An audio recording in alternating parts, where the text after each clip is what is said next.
My experience has been the past few years, you grow, and then you start to feel resistance. It's almost like a rubber band. When it gets more and more painful and more difficult, then it snaps. You escape kind of that level of resistance, and then you keep growing. You have some smooth sailing, and then you start to feel that resistance again. It's like gravity for growth, and it holds you down, it's painful, but then you break through it. This is normal, and I would choose this pain of growth versus the pain of apathy. It's like, hey, you can make all the pain go away. All you have to do is give up on that goal. It's like, just let it go. Just let it go. You don't need to do it anymore. Then all that pain goes away, but that's not how I want to be.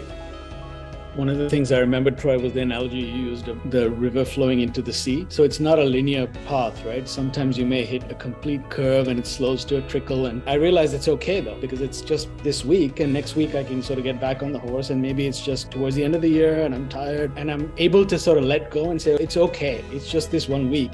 It doesn't negate the last 6 weeks. And then next week is another week and I'll get back on the horse, and the flow will go back to where it was before.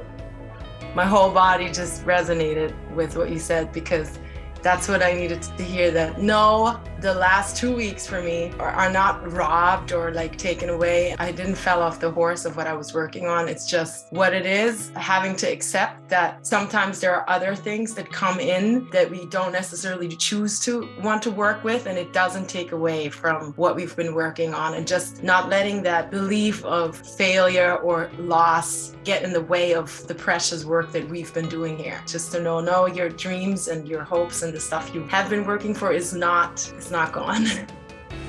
Sometimes for me, I guess, when my ego is most scared about its own essence, it's, I guess, when those sorts of things come up. In a way, it's the progress, because it's fighting to, show itself of value, whereas the kind of spiritual self is one with everybody, where I guess the ego, is dissolved in some ways. And so in some ways, you would look at it as a positive to surrender and let go.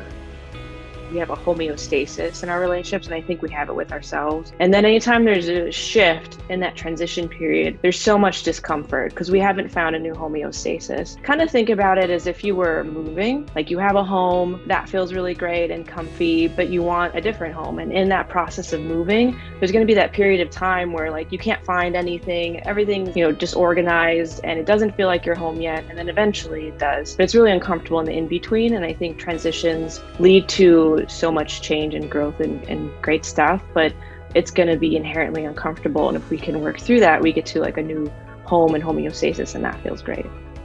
A long time ago in the 70s, I decided I wanted to go out for a 300-mile survival trip in the desert. Part of that survival trip was, and I got warned about it, that we were going to have to walk like 15, 16 miles in the dark by ourselves. I was petrified. And I think sometimes it was good for me that it was in the dark, so you didn't see what the obstacles were, because then you might turn around and not do it. But really what got me through was, and we couldn't talk to each other either. So what really helped was hearing the footsteps of the people beside me. So at least for now, I kind of view it as either the divine or this community here, that you're walking beside me and that we're doing it together. Yeah, it's going to be scary and we're not going to be able to see all the obstacles, but when we do it together in community, we move forward as a group. Also, it teaches us about trust and surrender. That's what that experience did for me, and that's what we're learning here in this group, is to trust, surrender, be in community, and be supportive of one another.